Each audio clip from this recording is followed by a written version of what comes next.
Hello বন্ধুরা, আমি মৌ মাল্টিফ্লেভার চ্যানেলে আমি তোমাদেরকে আবার একবার অনেক অনেক স্বাগত জানাই। আজকে আবার আমি তোমাদের জন্য নিয়ে এসেছি একটা টিপস ভিডিও। আশা করব আজকের ভিডিওটা তোমাদের খুব উপকারে লাগবে। আর আজকে আমার প্রথম টিপ হলো এই নুডলকে নিয়ে। দেখো, আমরা প্রত্যেকেই কিন্তু নুডল ইউজ করি, আর নুডলটা 100% পারফেক্ট কিনা দেখার জন্য আমরা এইভাবে টেস্ট করে নিতে পারি, কারণ আমাদের ঘরে বাচ্চারা কিন্তু খুব ভালোবাসে এই নুডল খেতে। তো এই নুডলকে আমি দেখো একটুখানি পুড়িয়ে নিলাম। তো দেখবে এর থেকে কোনো প্লাস্টিকের পোড়া গন্ধ তো আসছে না। আর তারপরে তোমরা এইভাবে নুডলটাকে হাত দিয়ে চেপে ভেঙে নেবে। তো দেখবে এটা একদম ঝুরঝুরে এইভাবে ভেঙে যাচ্ছে, তার মানে এই নুডলটা একদম পারফেক্ট আছে, এর মধ্যে কোনো মিলাবট নেই। আর দেখবে চিটচিটও করছে না, তাহলে বুঝবে তো এটা প্লাস্টিকের না। তো আমরা কিন্তু এটা সেফলি নিজের বাচ্চাদেরকে দিতে পারি। তো প্রত্যেকটা জিনিস কিন্তু যদি আমরা এমনি যাচ্ছে পরখে নিই, সেটাই কিন্তু ভালো হবে। সেকেন্ড নম্বর টিপস হচ্ছে এই দুধকে নিয়ে। দেখো, যেই আমরা দুধের বসিয়ে দিই দেখবে একটু পরেই দুধ উতলে গেছে। তো এটা অনেকেই করো। তো দেখো, একটা ছোট্ট হাতা বা চামচ এর মধ্যে দিয়ে রাখবে, তো দেখবে দুধ কখনো উতলাবে না। বা এটার উপরে এইভাবে মানে হাতাটা রেখে দিলেও কিন্তু ডেকচির মধ্যে চালেও উতলে পড়বে না। তো এরপরে আমার নেক্সট টিপসে আমি চলে আসবো। আর নেক্সট টিপসও হচ্ছে এই দুধকে নিয়ে। তো দুধের আরেকটা টিপস হচ্ছে যে আমরা প্রত্যেক সময় পনির কিনে আনি, তো বাড়িতেই কিন্তু সেই পনিরটা বানিয়ে নেওয়া যেতে পারে। তোমরা হয়তো অনেকেই বানাও, আর আজকে আমি পনিরটা একটু অন্যরকমভাবে বানাচ্ছি। তো দেখো, দুধটা বয়েল হয়ে গেছে, আমি এখানে দিয়ে দিচ্ছি ভিনিগার। 2 থেকে 3 চামচ মতন দেবো, দিয়ে তারপর দুধটাকে এইভাবে নাড়তে থাকবো। তো দেখবে কিছুক্ষণ পরে কিন্তু দুধটা ফেটে গেছে। তারপরে আজকে আমি একটা অন্য টাইপের পনির বানাচ্ছি, তোমাদের সাথে শেয়ার করছি। তো এর মধ্যে আমি দিয়ে দিলাম ধনেপাতা কুচি। তোমরা একবার এইভাবে বানিয়ে দেখো এই টিপসটা ফলো করে, তো দেখবে খুব ভালো লাগবে। আর এখানে আমি দিয়ে দিলাম একটুখানি লঙ্কা পাউডার। তারপরে এটাকে খুব ভালো করে এইভাবে মিক্স করে দেবো।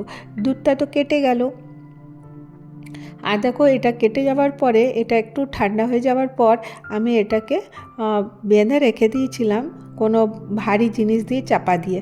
তারপর তোমাদেরকে খুলে দেখাই আমার পনিরটা কিভাবে রেডি হয়েছে। দেখো, একদম শক্ত পনির রেডি হয়ে গেছে। এরপর তোমরা এটা পিস পিস করে কেটে রান্না করতে পারো। দেখবে এই পনিরের টেস্ট কিন্তু এমনি বাজারের পনিরের থেকে অনেক ভালো হবে। আর এতে আমাদের টাকা অনেকটা বাঁচবে, কারণ এতটা পনির কিনতে বেশ অনেকটা টাকা লাগে। আমি 1 লিটার দুধের মধ্যে কিন্তু এতটা পনির বানিয়ে নিলাম। তো দেখো, খুব ভালো পনির হয়েছে। আর এইভাবে তোমরা একবার এই টিপসটা ফলো করে পনিরটা বানিয়ে দেখতে পারো। এবার আমার নেক্সট টিপস হচ্ছে এই নেল পলিশ। দেখবে আমাদের কখনো হয়তো নেল পলিশ লাগিয়ে নিলাম, এবারে এটা ছাড়াবার আছে। তো হয়তো আমাদের বাড়িতে রিমুভার নেই, তখন কি করব? তখন একটা জিনিস করতে পারি। একটা আমি নেল পলিশ নিয়ে নিচ্ছি, এই নেল পলিশটা আবার এই নখের মধ্যে লাগিয়ে দিচ্ছি। এটা কিন্তু সব সময়ের জন্য না, কখনো সখনো কিন্তু যখন একদম ইমার্জেন্সি থাকবে তখনই করা উচিত, কারণ এতে নেল পলিশেরও অপচয় হচ্ছে। তো তারপরে দেখো, এইভাবে একটা কটন দিয়ে আমি টেনে দেবো, দেখবে পুরো নেল পলিশটা পরিষ্কার হয়ে গেল। তো এটা খুব ভালো উপায় না, ইমার্জেন্সিতে এটা কিন্তু খুব কাজে আসে। তো দেখো, একদম নেলটা ক্লিন হয়ে গেল। তো বোঝাই যাচ্ছে না নেল পলিশ দিয়ে করলাম কি রিমুভার দিয়ে করলাম। তো এটা কখনো তোমরা দরকারে করে নিতে পারো। তো এরপরে আমি নেক্সট টিপসে চলে আসবো। দেখো, কলা আমরা প্রত্যেকেই খাই, খাওয়ার পরে খোসাগুলো আমরা ফেলে দিই। এবার থেকে কিন্তু কলার খোসাটাও ফেলবো না, ওটাও কিন্তু কাজে এসে যাবে। তো আমি এর মধ্যে দেখো সামান্য একটুখানি নিয়ে নিলাম মধু, আর এর মধ্যে নিয়ে নেব একটুখানি বেকিং সোডা। আর এটা কিন্তু আমাদের শীতকালে খুব কাজে আসবে। আর ফেলে দেওয়া খোসার মধ্যে কিন্তু অনেকটা আয়রন থাকে। আর তারপরে আমাদের যে গোড়ালি ফাটা, এটা কিন্তু একদম বন্ধ হয়ে যাবে। তোমরা একটুখানি কষ্ট করে এইভাবে রাব করে নেবে। আর করে নেওয়ার পরে পাটা ধুয়ে কোনো ময়শ্চারাইজার বা কোনো নারকেল তেল লাগিয়ে নিতে পারো। তাহলে পরে কী হবে, দেখবে পা ফাটা কিন্তু একবারেই থাকবে না, আমাদের দামি দামি ক্রিমের খরচা কিন্তু বেঁচে যাবে। তারপর দেখো, আমি একটুখানি কোকোনাট অয়েল নিয়ে নিয়েছি, নিয়ে পায়ের মধ্যে লাগিয়ে দিচ্ছি। তো দেখবে একদম পাটা সফট হয়ে যাবে, আর একদম পা কোনো দিন কিন্তু ফাটবে না। এটা কিন্তু রেগুলার করে নিতে হবে। এই ছোট ছোট জিনিস কিন্তু আমাদের অনেকটা কাজে আসে। এরপরে নেক্সট টিপস হচ্ছে টমেটোকে নিয়ে। টমেটো দেখো যখন সস্তা থাকে তখন তো আমরা অনেক আনি, কিন্তু এখন টমেটোর কখনো কখনো অনেক দাম হয়ে যায়, তখন আমরা এটাকে কিভাবে সেফলি রাখতে পারি আর টমেটোর তাতে কিন্তু অনেক দিন পর্যন্ত ঠিক থাকবে। তো মেন খারাপ হয় দেখো টমেটোর যেখানটা বোটাটা থাকে ওখান থেকে কিন্তু টমেটোটা পচা শুরু হয়। তো সেই জন্য এইটাকে সেফ রাখার জন্য আমরা মাস্কিং টেপ, এটা কিন্তু বাজারে ইজিলি পাওয়া যায়, তো এরকম নিয়ে নেব আর নিয়ে এইভাবে মুখের মধ্যে দিয়ে দেবো টমেটোরের। আর তারপরে দেখো এক একটা টিস্যু পেপার দিয়ে মানে ছোট ছোট টুকরো করে এর মধ্যে যদি এইভাবে টমেটোরটা রেখে দেওয়া যায় তো দেখবে এক মাস পর্যন্ত টমেটোর কিন্তু কিচ্ছু হচ্ছে। আমরা কিন্তু এই ছোট ছোট টিপসগুলো ফলো করে কিন্তু আমাদের অনেকটা টাকা আর পরিশ্রমটা বাঁচিয়ে নিতে পারি। এবার নেক্সট টিপসে চলে আসি। এখন তো দেখো অনেক মেথি শাক বাজারে বিক্রি হয়, আর মেথি শাক খেতেও কিন্তু খুব ভালো লাগে। তো তখন একটা একটা মেথি পাতা বাছতে কিন্তু অনেকটা টাইম লেগে যায়।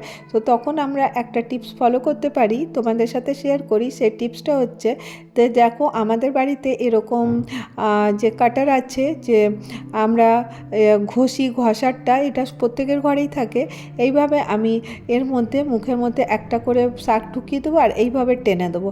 তো দেখবে শাকগুলো একদম পাতাসহ বেরিয়ে যাবে আর একটাও ডান্ডি কিন্তু এর মধ্যে থাকবে না। কত ইজিভাবে দেখো এই শাকগুলো আমরা বেছে নিতে পারি, আর এটা করতে কিন্তু খুবই কম সময় লাগে আর ইজিলি কিন্তু আমরা শাকগুলো, অনেকগুলো শাক কিন্তু এইভাবে বেছে রেডি করে নিতে পারি। তো মেথি পরোটা খেতেও কিন্তু খুব ভালো লাগে এর জন্য। আর নেক্সট টিপস হচ্ছে, আমি প্রদীপটা কি করব দেখো, এখন প্রদীপ তো আমাদের আর লাগে না, তো এই প্রদীপটা ইউজ করা প্রদীপ, তো এটা ফেলে না দিয়ে আমি একটা টিপস তোমাদের সাথে শেয়ার করি। এই প্রদীপটার মধ্যে আমি কি করব দেখো, কিছুটা লবণ নিয়ে এর মধ্যে দিয়ে দেবো। আমাদের বাড়িতে দেখো নেগেটিভিটি পজিটিভিটি এগুলো আমাদের থাকেই, তো দেখবে টয়লেটের মধ্যে নেগেটিভিটিটা কিন্তু খুব বেশি থাকে। সেটাকে দূর করার জন্য লবণ কিন্তু অনেকটা কার্যকরী হয়, তোমরা সকলেই জানো। সেই জন্য আমি এই প্রদীপটা ফেলে না দিয়ে এই প্রদীপটাতে লবণ দিয়ে আমি বাথরুমের এখানটাতে রেখে দিচ্ছি। তাতে কি হবে, যে বাথরুমে নেগেটিভিটি আছে এটা সরে যাবে।